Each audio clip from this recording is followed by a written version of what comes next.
प्यारे दोस्तों, आज हम अपने दिव्य कुंडलिनी जागरण में आप लोगों को स्वागत करते हैं और नमस्कार भी करते हैं।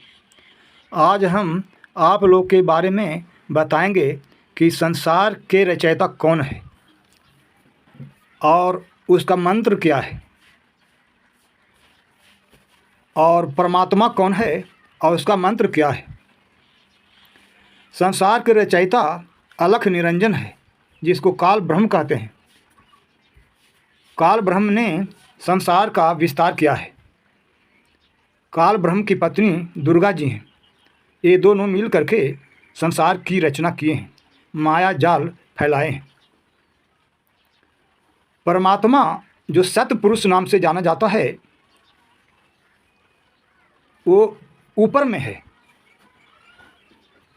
और जो काल ब्रह्म जो माया की रचना करने वाला है वह नीचे में है।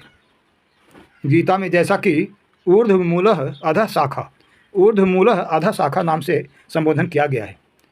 तो परमात्मा ऊपर में है, यानी ऊर्ध्वमूल के रूप में वही परमात्मा जाना जाता है।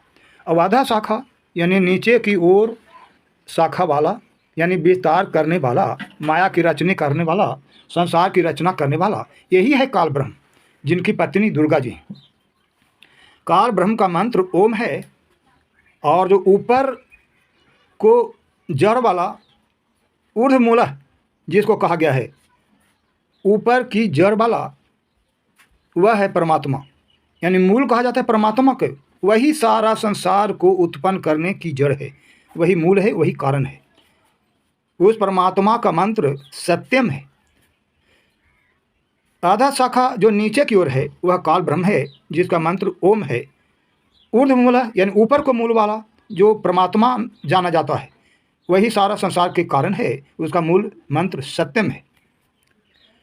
मानव शरीर में श्वसन क्रिया दो हैं, एक इंगला नाड़ी, एक पिंगला नाड़ी, जिसके द्वारा सारा जीव श्वसन क्या करता है और सजीव बना रहता है। तो इंगला नाड़ी, पिंगला नाड़ी के द्वारा हम लोग श्वास ले करके जीवित बने रहते हैं। एक नाड़ी से श्वसन खींचते हैं तो एक नाड़ी से छोड़ते हैं, ये प्राणायाम के अधीन ऐसा आता है। तो हम लोग जब श्वसन को खींचते हैं तो ऊपर की ओर जाता है, और जब छोड़ते हैं तो नीचे की ओर जाता है।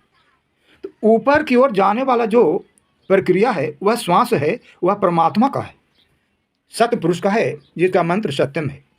और नीचे की ओर जो श्वास जाता है, जिसको हम छोड़ते हैं, ये काल ब्रह्म का है, जिसका मंत्र ओम है। तो सतपुरुष का श्वास ऊपर वाला है। जैसे हम लोग श्वास जो खींचते हैं, जिसको पूरक कहते हैं, ये पूरक प्राणायाम, ये पूरक शब्द परमात्मा का है। और जो हम श्वास छोड़ते हैं वो इसको रेचक कहते हैं। ये रेचक श्वसन क्रिया, ये रोचक श्वास काल ब्रह्म का है, जो नीचे होकर जाता है। इसको अधः शाखा में दिया गया है। और ऊर्ध्वमूलः ऊपर को और जड़ वाला परमात्मा, जिसके श्वास पूरक है, जिसके द्वारा हम लोग श्वास लेते हैं, वो है परम पिता परमेश्वर का, जो ऊपर की ओर श्वास जाता है। तो परमात्मा ऊपर में है, और ऊपर में जो श्वास हम लोग खींचते हैं, ऊपर की ओर हम लोग श्वास को लेते हैं, वो श्वसन क्रिया परमात्मा के लिए है, सतपुरुष के लिए है। तो इस तरह सिद्ध हुआ कि रेचक जो है, जिससे हम श्वास छोड़ते हैं, ये है काल ब्रह्म का। और पूरक जिसके द्वारा वायु खींचते हैं, ये परमात्मा का है। तो श्वसन क्रिया जो लेने में है, उसमें सत्यम का जाप होता है, और श्वसन क्रिया छोड़ने में ओम का जाप होता है। क्योंकि काल ब्रह्म अधः शाखा में माना जाता है।